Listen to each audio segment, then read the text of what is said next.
Hello students, आज हम primary data और सेकेंडरी डाटा के विषय में डिस्कस करेंगे कि प्राइमरी डाटा होता क्या है और सेकेंडरी डाटा क्या होता है। ठीक, मैंने आपको इससे पूर्व डाटा क्या है और डाटा की क्या कैरेक्टरिस्टिक हैं उनके बारे में बताया था। स्टूडेंट, डाटा होता क्या है?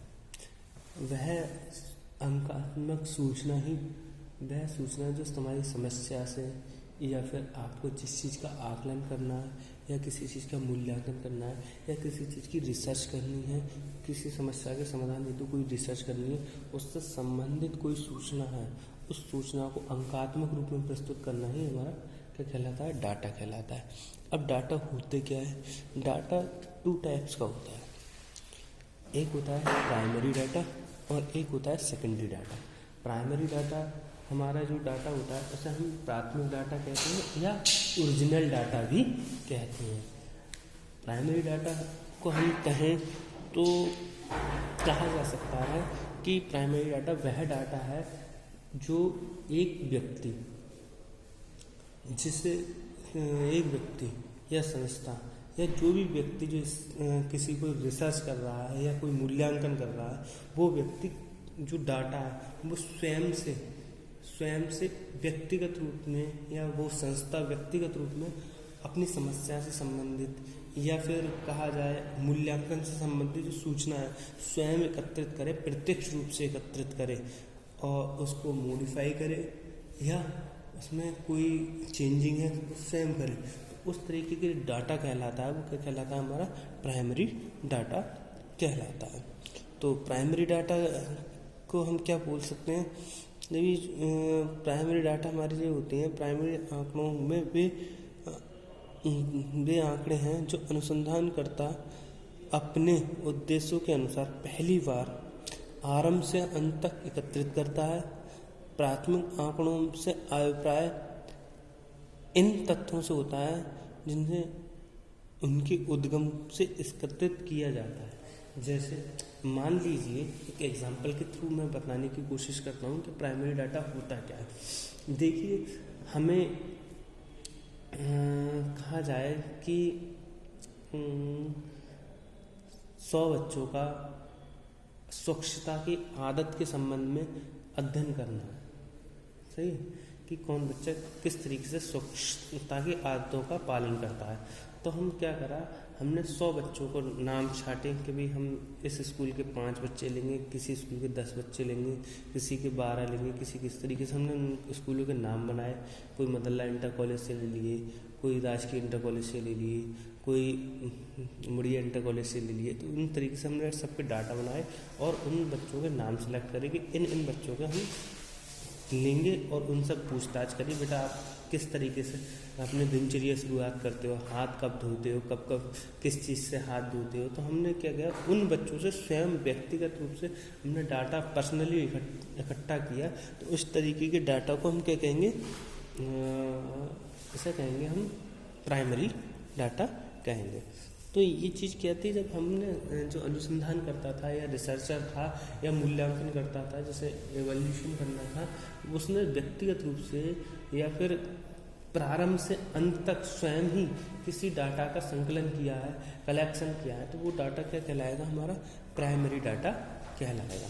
प्राइमरी डाटा को हम डेफिनेशन करेंगे तो वेस्ली ने इसको डेफिनेशन में कहा गया है कि जो डाटा है, प्राइमरी डाटा है, वो किस तरीके का डाटा है। वो बताते हैं अनुसंधान की प्रक्रिया के अंतर्गत, जो अनुसंधान की प्रक्रिया है उसके अंतर्गत मौलिक रूप से जो आंकड़े एकत्रित किए जाते हैं उन्हें प्राइमरी आंकड़े या प्राथमिक आंकड़े कहे जाते हैं।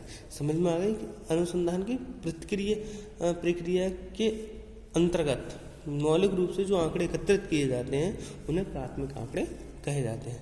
हम कह सकते हैं इंग्लिश में, data originally collection the process of the investigation are known as primary data. ये भी वेस्ली ने आपको बताया है। क्लियर? अब हम बात करते हैं कि जो प्राइमरी डाटा होता है वो क्या है। प्राइमरी आंकड़े मौलिक ओरिजिनल होते हैं। अनुसंधानकर्ता इन आंकड़ों को एकत्रित करने वाला पहला व्यक्ति होता है। इसमें क्या होता है, जो अनुसंधान करता है या मूल्यांकन करता है वो इन आंकड़ों को पहली बार एकत्रित करता है, तो पहला व्यक्ति होता है। उदाहरण के लिए मैंने आपको अभी बताया था, फिर भी एक जो बुक में एग्जाम्पल है वो देख लेते हैं। आप अपनी 11वीं की कक्षा के उन विद्यार्थियों को आर्थिक सामाजिक स्तर का अध्ययन करना चाहते हैं जो मैट्रिक में प्रथम श्रेणी से पास हुए हैं। मतलब हम अपनी कक्षा में जो बच्चे 11वीं में आए हैं, हम उनका अध्ययन कर रहे हैं कि कौन बच्चा मैट्रिक यानी हाई स्कूल में उसने प्रथम श्रेणी से पास हुआ है, उसकी आर्थिक स्थिति कैसी है और सोशल कंडीशन किस तरीके की है, तो उसका अध्ययन हम खुद कर रहे हैं। आपने उनके जेब खर्च, उनके परिवार, उनकी आय, उनकी शिक्षा, जीवन स्तर संबंधी आंकड़े एकत्रित करिए, स्वयं एकत्रित करिए।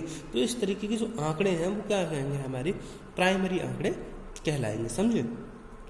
इन आंकड़ों को प्राथमिक आंकड़े कहा जाएगा क्योंकि इन आंकड़ों में सबसे पहले आप ही ने इन्हें एकत्रित किया है।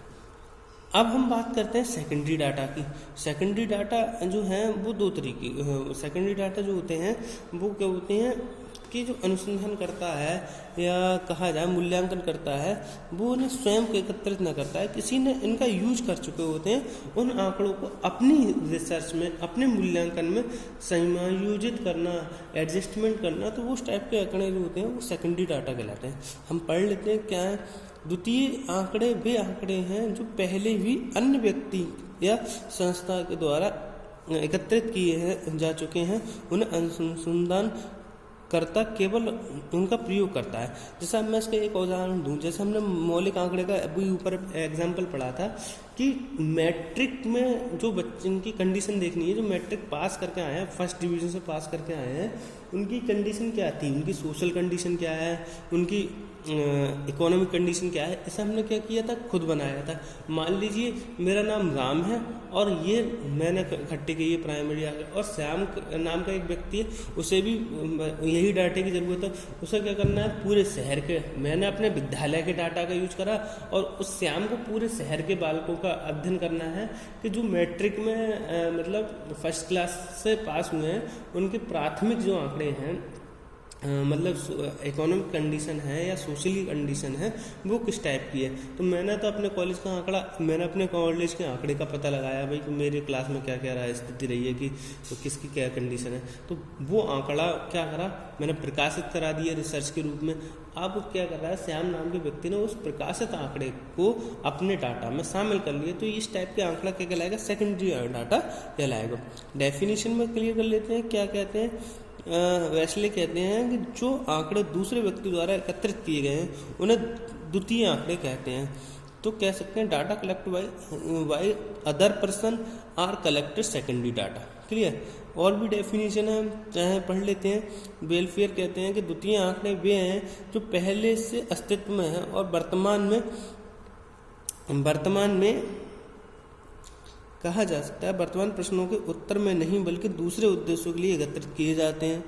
तो उदाहरण के लिए भारतीय रेलवे से संबंधित आंकड़ों जो रेलवे बोर्ड द्वारा प्रकाशित किए जाते हैं किसी अनुसंधानकर्ता की द्वितीय आंकड़े हो सकते हैं। जैसे मान लीजिए हमारे देश में रेलवे का बजट आता है, हर साल बजट आता है, रेलवे पत्रिका ने उसका बजट पेश किया, उन पत्रिकाओं डाटा किसने इकट्ठा किया, सरकार ने इकट्ठा किया कि हमारे देश में इतने रेलवे कर्मचारी हैं, इतनी ट्रेन बची हुई, इतने किलोमीटर में बचा हुआ है, तो वो डाटा किसने बनाया, गवर्नमेंट ने बनाया।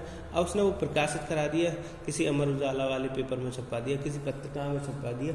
अब उस डाटा का हमने क्या करा, उसका प्रयोग किया, मैंने वो प्रयोग कर लिया। नाम मान लो मेरा नाम राम है, मैंने उसका प्रयोग कर लिया, तो ये मेरे लिए सेकेंडरी डाटा और सरकार के लिए क्या था, प्राइमरी डाटा था। समझ में आई बात? अब बात करते हैं हम इनके जो डिफरेंस हैं प्राथमिक आंकड़े और द्वितीय आंकड़ों में, क्या क्या डिफरेंस है उनके बारे में हम जान लेते हैं। ठीक है स्टूडेंट्स, इनके जो आंकड़े हैं उन्हें जानने के लिए हम क्या करेंगे, इनके जो आधार हैं वो देखते हैं कौन कौन से आधार हैं। इनके 3 मुख्य आधार हैं। देखिए ये 3 मुख्य आधार हैं। एक है इनका कहा जा सकता है कि मौलिक अंतर, दूसरा है इनका उद्देश्य की उपयुक्तता के अंतर, और तीसरा है संकलन लागत के अंतर। सही, इनकी लागत के अंतर है। तो पहला है डिफरेंस इन ओरिजिनलिटी। तो आपको पहले ही पता है जो प्राथमिक आंकड़े होते हैं, प्राइमरी डाटा होता है, वो क्या होता है, ओरिजिनल डाटा होता है, वही प्योर डाटा कहलाता है। तो ये प्योर होता है, वो अनप्योर होता है, उसे हमने क्या कहते हैं, उसे काट छाट के सही कर सकते हैं। तो प्राथमिक आंकड़ों का प्रयोग कच्चे माल की तरह किया जाता है, जबकि द्वितीय आंकड़ों को पहले से तैयार माल है उसका हम प्रयोग कर सकते हैं काट छाट के। ठीक है, अब बात करते हैं हम इनकी। मैं एक और बता दूं, जैसे अभी हम जिस एग्जाम्पल की बात कर रहे थे, तो हमने देखा कि भाई कि हमें बीएड के स्टूडेंट्स का अध्ययन करना है कि बीएड के स्टूडेंट की क्या इंटेलिजेंसी है, और तो हमने क्या करा, वो आंकड़े छपवा दिए। तो जो छप के आए हैं उस डाटा के आधार पर किसी दूसरा व्यक्ति रिसर्च कर रहा है बीएड के संबंध में, तो वो उनके लिए सेकेंडरी डाटा होंगे। मैंने खुद बनाया तो मेरे लिए वो क्या था, प्राइमरी डाटा, रॉ मटेरियल था, एक तरीके से कच्चा माल। समझ में आ गई बात। अब हम बात करते हैं उद्देश्यों की उपयुक्तता में अंतर। भाई देखो, उपयुक्तता जो है वो दोनों में अंतर है।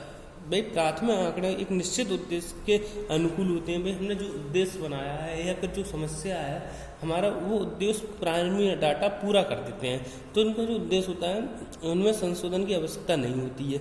और भाई जो प्योर डाटा है उसमें संशोधन की थोड़ी आवश्यकता होती है, वो प्रयोग किया जा सकता है, उनका प्रयोग किया जा सकता है। लेकिन द्वितीय आंकड़े पहले से ही किसी उद्देश्य के लिए एकत्रित किए जाते हैं, अब उनको हमें काट छाट करके सावधानी पूर्वक इनका यूज करना होता है। तो जो मौलिक डाटा होता है, ओरिजिनल डाटा है, उसको प्राइमरी डाटा में यूज किया जाता है और उन्हें सेकेंडरी में।